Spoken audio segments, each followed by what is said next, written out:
Olá, pessoal. Na última aula a gente discutiu um pouco os conceitos de velocidade e aceleração, e a gente viu que se a gente conhece a trajetória de um corpo, e por enquanto a gente está restrito a uma dimensão, então se a gente conhece essa função x de t, a gente consegue determinar a velocidade e a aceleração através de derivadas dessa função x de t. Então, a primeira derivada dessa função me dá a velocidade instantânea, então me permite determinar a velocidade para qualquer instante de tempo. E a segunda derivada, ou a derivada da velocidade, me dá a aceleração. Então, uma vez que a gente conheça essa função, a gente consegue calcular, através dessa operação de derivada, a velocidade instantânea e a aceleração instantânea.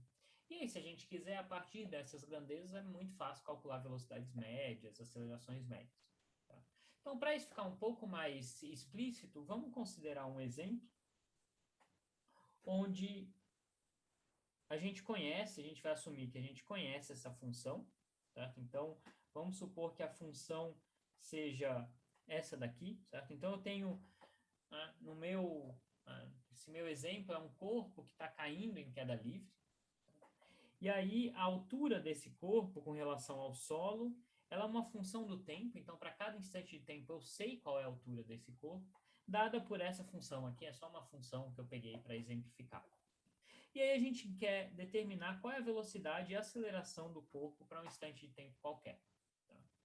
Então, a primeira coisa que a gente sempre precisa fazer nesse tipo de problema é verificar se a gente já tem um sistema de coordenadas, se ele é dado no problema. Se não for, eu tenho que definir. Né?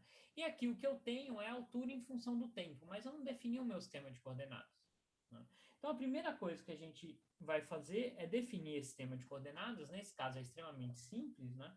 É o que a gente esperaria. Tá? Então, eu vou definir um sistema onde o meu eixo aqui está na vertical. Né? Então, o meu movimento ele é linear. Né? Ele só acontece nessa única dimensão, que é a direção vertical. Então, eu vou definir o meu x aqui. E aí eu vou colocar o meu zero no chão. Certo? Então, a minha altura, o valor dessa altura é justamente o valor da coordenada x. Eu poderia fazer uma outra escolha. Eu poderia colocar o x apontando para baixo, escolher a origem em outro ponto, mas nada vai mudar a física do problema, só pode ficar um pouco mais complicado ou menos complicada a descrição matemática, mas a física não muda. Tá? Então, com essa escolha do meu sistema de coordenadas, a minha coordenada x de t é justamente a altura em função do tempo, que é 10 menos 5t ao quadrado. Tá? Então, é isso aqui que eu tenho para a minha função x de t, é a minha trajetória com essa escolha do sistema de coordenadas. Então, se eu plotar essa curva aqui, ela é uma parábola, em t igual a zero, isso vale 10. Em algum instante, essa bola vai, esse corpo vai atingir o chão, vai atingir o x igual a zero. Se eu igualar isso aqui a zero, eu vou determinar que esse instante é 1,4 segundos. Tá? Então, eu tenho... isso aqui está em segundos. Então, eu tenho... Isso aqui está em metros. Eu tenho essa curva.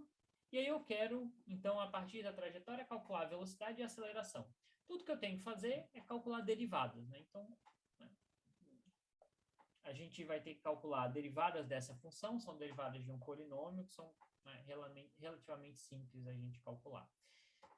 De qualquer forma, mesmo que a gente não queira calcular ou não consiga calcular essas derivadas, a gente consegue ter uma ideia do que está acontecendo com a velocidade, porque a gente lembra que a velocidade está associada à inclinação da reta tangente à minha curva. Então, graficamente, eu consigo verificar isso.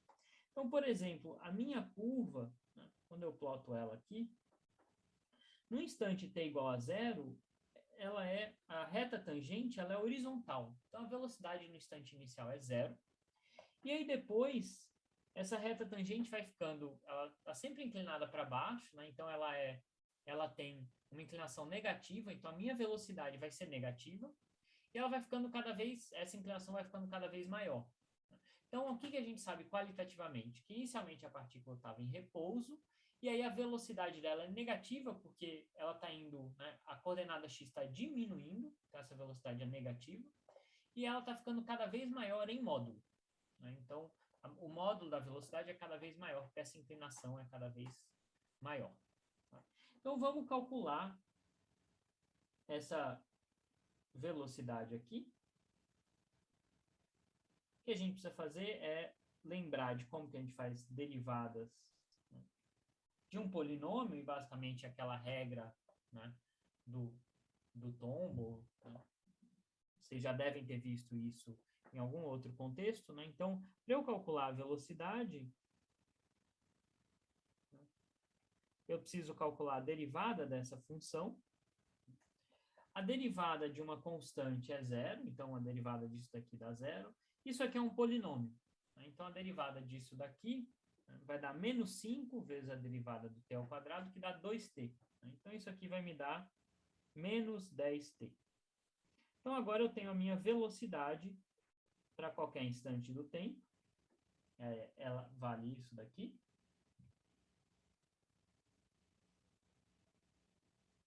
Tá? E a gente pode verificar se está de acordo com o que a gente esperava, né? Então, em t igual a zero, ela de fato é zero, que é quando essa inclinação aqui é horizontal. E conforme o t vai aumentando, ela vai ficando cada vez mais negativa. O módulo vai aumentando e ela vai ficando cada vez mais negativa. Então, está de fato de acordo com o que a gente esperava dessa análise gráfica. Se eu plotar isso daqui, né, essa é uma função linear. Então, isso aqui vai ser uma reta. Tá? Então, se eu plotar isso daqui, a gente vai ter esse gráfico aqui para a minha função. Tá? Então, a velocidade ela é sempre negativa, ela começa do zero e vai ficando cada vez mais negativa. Tá? No instante em que a partícula atinge o solo, que é o instante 1,4, né? Se eu jogar 1,4 aqui, eu vou ter que a minha velocidade vai ser menos 14. Tá? Então, eu tenho todas as informações que eu quero sobre a velocidade do meu corpo aqui. Né? Então, essa velocidade ela vai ficando cada vez mais negativa, ela vai aumentando em módulo. E a aceleração? Né? A aceleração vai ser a derivada da velocidade.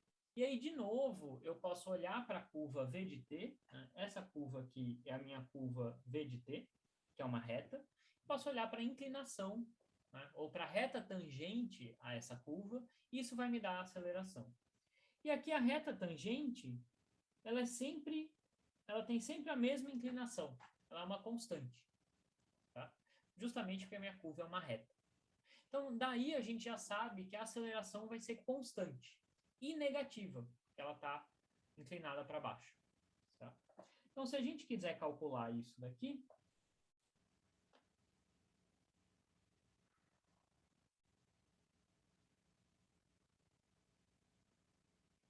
então, se eu quiser calcular a aceleração agora, eu tenho que calcular a derivada da velocidade, que nada mais é do que a segunda derivada da minha função x de t. Então, isso vai ser um dv dt. E aqui é uma derivada simples também, né? Uma derivada de uma função linear. Derivada de t dá 1, então isso aqui vai me dar menos 10. Certo? Então, a minha aceleração em função do tempo é menos 10, nas unidades quaisquer que eu estou considerando aqui, e é uma constante, como já era esperado. Tá? Então, ela não... A gente escreve ela como uma função do tempo, mas é uma função trivial, é uma função constante. Né? Então, a curva que eu tenho aqui é uma curva bem simples, é simplesmente uma curva constante, sempre com valor menos 10. Tá? Então, a gente viu nesse exemplo como, a partir da nossa função x de t, a gente conseguiu calcular a velocidade, realizando essa derivada, e depois a aceleração, realizando mais uma derivada. Então, a gente viu, né, esse é um procedimento, essa é para uma função simples, mas se eu tiver uma função qualquer, pode ser super complicada, eu sempre consigo calcular as derivadas dessa função, eu sempre consigo determinar a velocidade e a aceleração dessa forma. Tá? Então, esse é um problema que é relativamente simples da gente resolver. Aí a questão que vem é a questão inversa. Será que eu consigo fazer o contrário? Será que eu consigo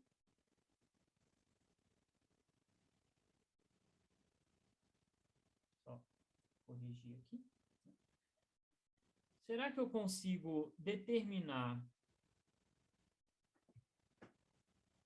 a trajetória do meu corpo se eu conhecer a velocidade? Então, imagina que eu não sei essa função x de t, mas eu sei qual é a velocidade em cada instante do tempo. Então, qual que seria um exemplo disso? Imagina que você está andando em linha reta em um carro, que a gente está aqui num movimento unidimensional. Então, você está andando em linha reta em um carro, sei lá, vamos supor que, né, ou num trem, que seja, mas está tudo fechado, você não consegue ver, né, o seu exterior, e você só consegue ver o velocímetro desse carro. E para cada instante de tempo, você consegue, então, verificar qual é a velocidade que você está andando. Depois de um certo instante, você conseguiria determinar onde você está? Né? Imagina que o movimento pode ser complicado. Sua velocidade pode estar aumentando, pode chegar a zero, depois ela fica negativa. Né? Você conseguiria determinar onde você está? A gente vai ver que sim, né? Tem um procedimento para a gente determinar a nossa posição depois de um certo instante do tempo, se eu conheço a velocidade. Então, vamos seguir esse raciocínio. Vamos primeiro considerar o caso mais simples possível, em que a velocidade é constante. Eu estou andando com uma velocidade constante, v de t. Se eu plotar essa curva, ela vai ser uma reta. Tá? E aí, o que eu gostaria de fazer? Eu gostaria de determinar, né? Vamos supor que eu saio do instante t0 e vou até um instante t. Eu gostaria de determinar onde é que eu estou nesse instante t. Tá? Então, como a velocidade é constante, eu sei que de t0 até t, ou seja, nesse intervalo ΔT, eu vou ter me deslocado um ΔX igual a V0 ΔT. Simplesmente que a minha velocidade é constante. Então, se eu estou andando, sei lá, 10 km por hora, em uma hora eu vou ter andado 10 km. Se o ΔT for 2 horas, eu vou ter andado 20 km. Então, eu sei exatamente o quanto eu me desloquei. Certo? Então, o meu ΔX é V0 T menos T0. Tá? Mas isso ainda não é suficiente para dizer onde eu estou no meu sistema de coordenadas. Porque eu preciso saber de onde eu saí. Né?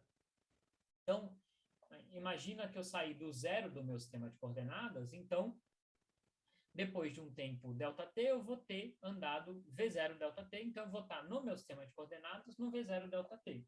Mas se eu não tiver saído do zero, eu tenho que somar a minha posição inicial. Desculpa. Então, o que eu tenho que considerar? Eu tenho que considerar não só o meu deslocamento, mas da onde eu saí. Né? Então, imagina que no instante t0, eu estava nessa posição x0.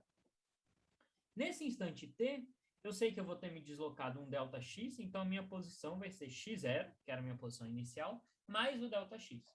Tá? Então, se eu souber onde eu estava inicialmente, eu sei exatamente qual vai ser a minha posição em qualquer instante de tempo. Então, eu consegui aqui, nesse caso simples, determinar qual é a posição em função do tempo, para qualquer instante de tempo. O que eu precisei saber? Eu precisei saber da minha função velocidade, que nesse caso é muito simples, é constante, e eu precisei saber também qual era a minha posição inicial. Certo? E aí, só para a gente ver, né, como é que a gente faria esse cálculo graficamente, né, como é que eu construiria essa função x de t? A gente já construiu por esses argumentos, mas graficamente eu faria o seguinte procedimento. Imagina que eu sei que eu saí da posição inicial 10, tá? E aí eu quero no segundo 1 saber onde eu estou. Tá? Então, o que eu preciso fazer? Eu preciso calcular aquele ΔX, ou seja, o quanto eu me desloquei nesse 1 segundo. Como é que eu calculo isso? Eu tenho o V0, nesse meu exemplo aqui o V é sempre 5, tá? Então eu tenho que fazer 5 vezes o meu ΔT. Então, nesse meu desenho aqui, isso aqui é o ΔT. E isso aqui é a minha velocidade. Isso aqui é a minha velocidade V0. Então, o que eu preciso calcular é V0 vezes ΔT, que é justamente a área desse retângulo aqui. Então, esse é o meu ΔX. Né? Eu só estou representando graficamente como a gente calcularia o ΔX. Seria a área desse retângulo aqui. Tá? Se eu quiser 2 segundos, eu vou ter que calcular um ΔT maior, com o mesmo V0, vai ser essa área aqui e assim por diante. Tá? Então, se eu quiser ir calculando onde eu estou em cada instante de tempo, eu vou calculando essas áreas e somando os meus deslocamentos. Então, o que eu vou fazendo é justamente isso aqui. Eu vou somando cada instante de tempo, cada intervalo, quanto eu andei, e vou somando a posição que eu estava no instante anterior. Tá? E assim eu consigo construir essa minha função x de t. É só uma maneira de representar isso graficamente. Tá? Então, a gente viu que a gente consegue fazer isso num caso simples, onde a velocidade é constante. A gente poderia até ter, nem precisaria de todo esse desenvolvimento, a gente poderia até ter adivinhado essa resposta de uma maneira relativamente trivial. Mas eu fiz todos esses passos para a gente tentar fazer agora no caso geral, em que essa velocidade v de t é uma função qualquer. E aí, só para ter um exemplo, eu estou aqui desenhando essa função aqui, só para exemplificar ela. Tá? Então, agora, o que eu gostaria de fazer? Eu gostaria novamente de determinar o ΔX. Então, eu gostaria de fazer isso.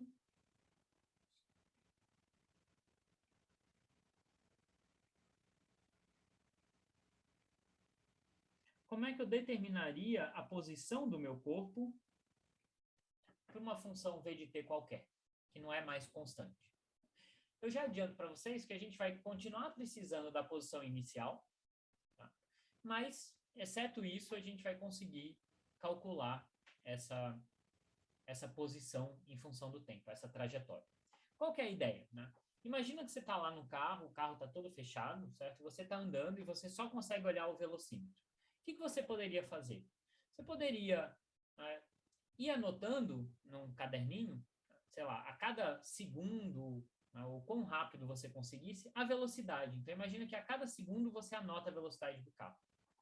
E o que você poderia fazer? Você poderia fazer uma aproximação. Falar, bom, do primeiro segundo, no primeiro segundo eu anotei lá 10 km por hora.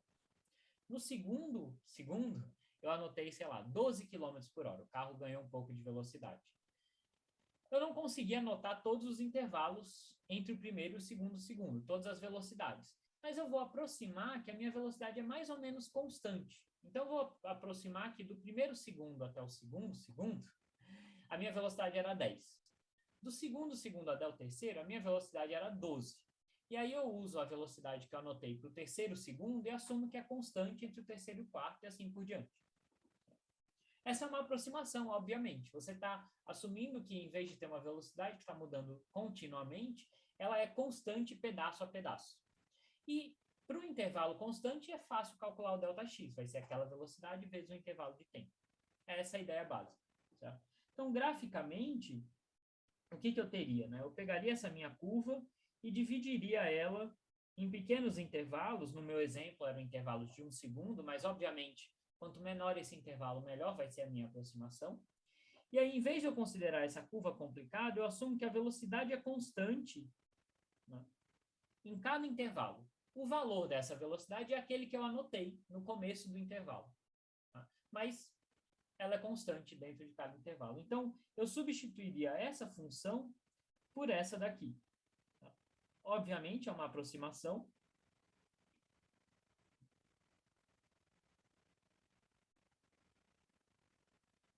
É uma aproximação,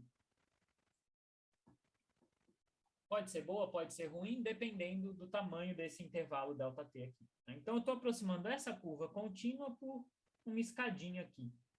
E aí, para cada intervalo, eu consigo calcular o meu ΔX. É só calcular essas áreas aqui, eu vou ter o ΔX em cada intervalo. E aí, o que eu vou conseguir fazer, então? Eu vou conseguir calcular essa minha posição, né, em função do tempo. Então, o que eu faria? Eu teria o seguinte, o meu x no instante t1, seria esse primeiro instante aqui, seria aproximadamente igual ao quê? A minha posição inicial no instante t0, mais esse deslocamento aqui, que é dado por ΔT vezes V1. Certo? Então, mais V1 ΔT. Essa, então, é a minha posição no instante T1 com essa aproximação. Eu assumi que a minha velocidade era aproximadamente constante, V1. O tamanho desse intervalo aqui é sempre ΔT, então eu vou ter V1 ΔT. Se eu quiser a minha posição no instante T2, bom, isso aqui vai ser aproximadamente igual à minha posição no instante T1, mais o deslocamento que eu sofri entre T1 e T2. Então, nesse intervalo, eu vou assumir que a minha velocidade é constante, é V2. Então, esse deslocamento vai ser essa área, que vai ser V2 ΔT. E se eu usar esse resultado aqui de cima, isso aqui vai ser x0 mais V1 ΔT mais V2 ΔT. E assim por diante. Se eu quiser no próximo instante, eu faço esse mesmo procedimento. Tá? Então, o que eu vou fazendo? Eu vou, para cada instante de tempo, eu vou somando esses deslocamentos. E assim eu vou construindo a minha posição. Obviamente, quanto melhor ou quanto menor for esse ΔT, melhor vai ser a minha aproximação. Tá? Então, para a gente ver isso aqui graficamente, o que eu faria é o seguinte. Eu vou calculando essas areazinhas e vou somando ao meu deslocamento. Né? Então, vamos ver isso acontecendo. Tá? Eu vou calculando aquelas areazinhas, sempre assumindo que a velocidade é constante, e vou somando a posição anterior. Vai chegar um ponto aqui, né?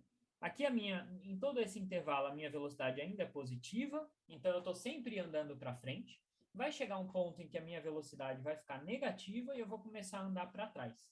Tá? Então, a minha posição vai começar a ser revertida, que é o que está acontecendo aqui. Então, essas áreas começam a ser negativas, porque a minha velocidade é negativa.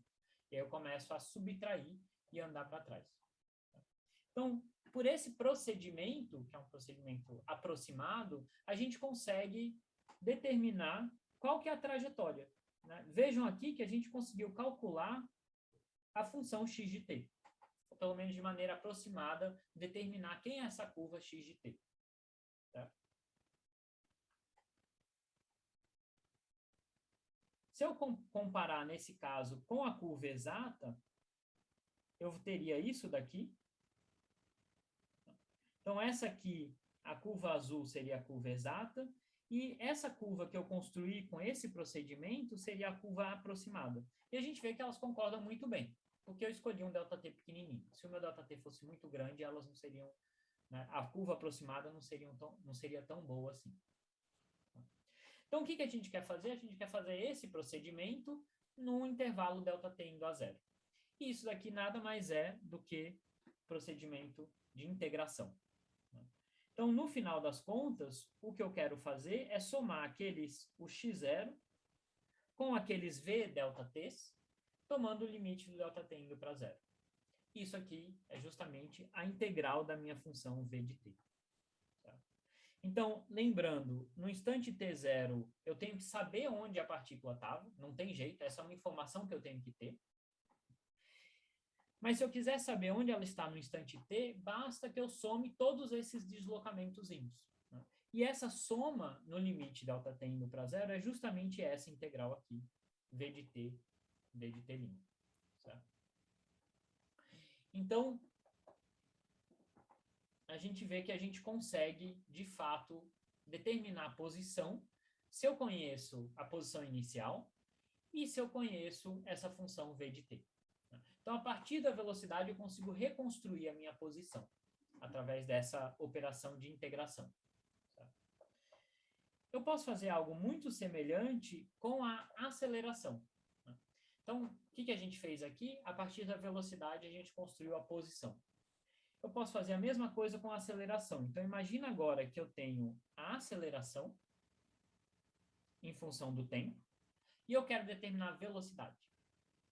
Então, é exatamente a mesma ideia, né? Porque as ideias aqui são totalmente análogas. Tá? Então, eu tenho essa curva A de t, E aí, de novo, então imagina que agora eu tenho a minha aceleração, então em vez de um velocímetro, eu tenho um acelerômetro, que me diz a aceleração em cada instante de tempo. Eu divido o meu intervalo de tempo em tempos bem pequenininhos, assumo que a aceleração é constante em cada intervalo, né? Então eu faço aquela aproximação de novo, que a minha aceleração é constante. E aí, dada a velocidade inicial, eu consigo ir construindo as próximas velocidades, fazendo essa aproximação, né? Então, a minha velocidade, por exemplo, no instante t1, seria aproximadamente a minha velocidade no instante t0, que era a velocidade que eu comecei, mais o quanto variou essa velocidade nesse intervalo de tempo, que seria essa área aqui, tá? Então, seria A1 ΔT. No instante t2, eu pegaria a velocidade que eu obtive no instante anterior, no instante t1, mais o quanto ela variou nesse intervalo aqui, né? Então, eu precisaria calcular essa área, que é A2 ΔT. Então, isso aqui vai ser a velocidade inicial, mais A1 ΔT, mais A2 ΔT. Então, tem exatamente o mesmo procedimento. Eu tenho que ir somando, só que aqui não é a posição, mas é a velocidade que está variando, tá? Se eu fizer isso de novo no limite t indo a zero,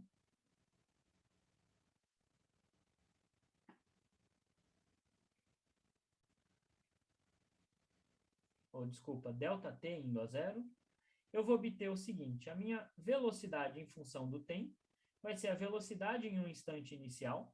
Muitas vezes a gente assume que esse instante inicial é zero, mas não precisa ser, pode ser qualquer instante inicial, mais a integral de t0 até um instante t, dessa função a de t' dt'. Só uma observação aqui, né? Por que eu estou introduzindo essa variável t'? É só para distinguir a variável de integração do instante de tempo onde eu quero calcular a minha velocidade, né? Então, eu tenho um instante de tempo que é a soma de todas essas variações da velocidade até um instante t. Então, é nesse instante que eu estou calculando a minha velocidade. E eu tenho aqui uma variável de integração, que eu estou chamando de t' para não confundir com esse t. Então, essa aqui é a expressão para a gente determinar a velocidade em função da aceleração. Então, o que a gente tem agora? Agora a gente tem um procedimento que, se eu conheço a aceleração e a velocidade inicial, eu consigo determinar essa função v de t, e se eu conheço essa função v de t e a posição inicial, eu consigo determinar a posição do meu corpo para qualquer instante de tempo. Então, eu consigo fazer aquele caminho reverso. A partir da aceleração, construir a velocidade, e a partir da velocidade, construir a posição. Então, se eu sei a aceleração do corpo, eu consigo, em princípio, determinar qual que é a trajetória desse corpo, tá? Por que eu estou discutindo isso? Porque mais para frente, quando a gente for discutir as leis de Newton, né, as leis de Newton me permitem determinar a aceleração do corpo. Através de F igual a ma, eu consigo determinar a aceleração. Então, a partir da aceleração, eu consigo reconstruir a velocidade e a posição, desde que eu conheça a posição e a velocidade em um instante inicial, né? Eu preciso dessa informação aqui para conseguir reconstruir a trajetória do meu corpo. Então, em resumo, o que a gente tem, certo? A gente tem essa figurinha aqui, né? Para resumir tudo que a gente discutiu nas últimas duas aulas, a gente tem a seguinte relação entre essas grandezas. Se eu conheço a trajetória do meu corpo, eu posso calcular a velocidade através de uma derivada. Se eu conheço a velocidade, eu consigo calcular a aceleração através de uma derivada. Por outro lado, se eu conheço a aceleração e a velocidade inicial, eu consigo reconstruir essa função v de t através de uma integral. Se eu conheço a velocidade e a posição inicial, eu consigo reconstruir a função x de t através de uma integral. Então, se eu conheço um, eu consigo obter o outro aqui. Então, eu tenho esses dois caminhos que eu posso percorrer na hora de relacionar essas variáveis. Tá? Então, vamos aplicar isso para o caso mais importante, que é o caso de uma aceleração constante, né? Ele é o mais importante porque ele aparece em diversas situações. Então, se eu tenho uma aceleração constante, vamos assumir que eu só sei isso sobre o meu movimento, além de onde estava o meu corpo no instante inicial e qual era a velocidade dele. Vamos supor que eu tenho essas três informações. Tá? E aí eu quero saber, então, qual é a posição desse meu corpo para qualquer instante de tempo. Então, imagina aqui que eu tenho essa informação, então a minha aceleração é constante. Tá? E, além disso,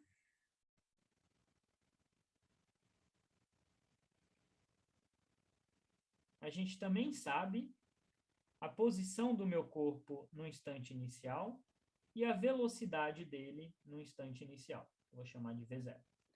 Supor que a gente sabe essas três informações. E agora a gente quer determinar qual que é a posição desse corpo para qualquer instante de tempo. Então a gente vai fazer aquele processo de integração. Vai ser necessário que a gente saiba realizar integrais, né? Mas são integrais, nesse caso a gente vai ver que são integrais bem simples. Tá? Então a gente tem que primeiro, a partir da aceleração, reconstruir a velocidade e a partir da velocidade, reconstruir a posição. Tá? Então vamos lá. A velocidade, a gente viu, ela vai ser dada pela velocidade no instante inicial, que eu assumo que eu conheço, mais a integral do instante inicial até o instante final da minha função at' dt'. Mas aqui essa integral é super simples, porque é uma integral de uma constante, certo? Então isso aqui vai ser V0 mais, como isso aqui é constante, eu posso tirar da integral, certo? Então isso aqui vai ser A0, que é a minha constante, integral de T0 até T, dt'. Então, essa é a integral de 1, que vai dar T', calculado nos extremos, vai dar T menos T0, vai dar justamente o ΔT. Né? Então, isso aqui vai ser V0 mais A0 T menos T0. Esse é o resultado da integral. Então, agora eu já sei a minha velocidade em qualquer instante do tempo. V0 mais A0 T menos T0.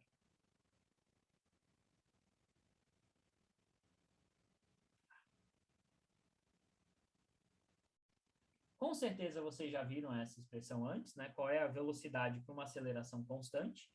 Em muitos casos, a gente assume o T0 como zero, então isso aqui seria simplesmente V0 mais AT. Mas agora vocês sabem de onde que vem essa expressão. Veio justamente desse processo de reconstrução da velocidade, né? Desse processo de integração. Tá? O próximo... Então, agora que a gente tem a velocidade, a gente quer encontrar a posição. Tá? Então, a gente vai fazer algo totalmente análogo para a posição do meu corpo, ou para a trajetória. Então, aqui a gente viu que a posição no instante t vai ser a posição no instante inicial, mais uma integral desse instante inicial até o instante que eu estou interessado, da minha função v de t.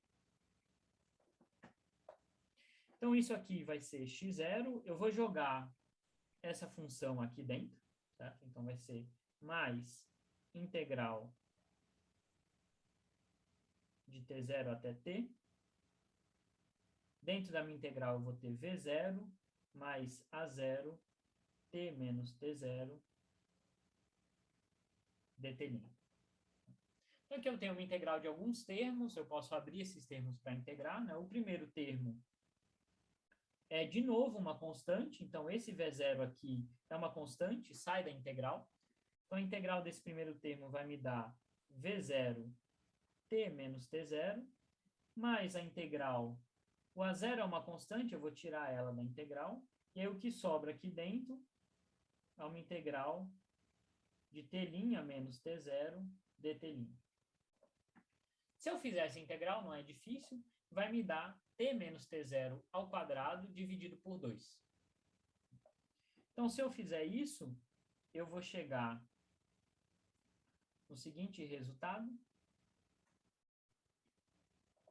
Isso aqui vai ser x0 mais v0 t menos t0 mais a0 sobre 2 t menos t0 ao quadrado. que é a famosa expressão que vocês já viram diversas vezes. Só que, em geral, em vez de usar x, vocês usam s, tá? Mas a gente está usando x aqui por um motivo muito importante, porque isso é um movimento em um sistema de coordenadas específico, que eu estou determinando como sendo o eixo x. Quando a gente for para mais dimensões, eu vou ter x, y, z. Então, é importante que a gente saiba que o que a gente está calculando aqui é para um certo sistema de coordenadas, tá? Para um certo eixo x. Então, a gente chega nesse resultado que x é igual a x0 mais v0 t menos t0. De novo, em muitos casos, o tempo inicial é o zero, então aqui seria simplesmente v0t, e aqui seria a 0t² sobre 2. Tá? Então, essa é uma expressão que vocês já viram diversas vezes, mas vocês viram como construir ela. E o que é mais importante de tudo é que ela só foi obtida no caso de uma aceleração constante. Se a minha aceleração não for constante, essa expressão não vale mais. Tá? Então, é muito importante que a gente faz todo esse desenvolvimento para ficar claro que tudo isso foi feito sob a hipótese de uma aceleração constante. Se não for constante, eu vou ter uma expressão diferente para a minha trajetória. Não vai ser mais essa. E aí, só uma observação, né? Isso também vale se a aceleração for zero. Né? Então, se a aceleração for zero, eu simplesmente não vou ter esse termo aqui, e a gente vai ter só os dois primeiros termos. Então, a gente não precisa ficar... Na verdade, a gente não precisa decorar nada se a gente souber fazer integrais. Se eu souber realizar integrais e eu tiver a aceleração em função do tempo, eu simplesmente tenho que integrar essa função. Não preciso memorizar absolutamente nada. Mas para poupar tempo, é sempre útil a gente relembrar dessa expressão aqui, desde que a gente lembre que isso vale só para uma aceleração constante. Que inclui também o caso A igual a zero, né? Se A igual a zero, isso aqui não existe, e aí eu fico só com esses dois termos, que também está correto. Então, graficamente, o que a gente obteve? A gente tinha uma aceleração constante, ou seja, graficamente isso era uma reta. A partir dessa aceleração, a gente integrou e encontrou uma velocidade que cresce com o tempo, cresce linearmente com o tempo, então é uma reta inclinada, né? Aqui é uma reta constante, aqui é uma reta inclinada. E a gente integrou isso aqui mais uma vez e obteve uma função quadrática, que foi a nossa trajetória. Né? Para a gente conseguir isso, a gente precisou também saber qual era a velocidade inicial e a posição inicial do corpo. Tá? Então, esse é o exemplo mais importante. A gente viu agora como chegar nessa expressão aqui, ela não caiu mais do céu, tá? E a gente viu que foi através desse processo de integração, né? Que eu espero que agora faça pelo menos um sentido intuitivo para vocês, né? Que vocês entendam qualitativamente como é que a gente chegou aqui. Tá bom? Então, por essa aula era isso. Tchau, tchau.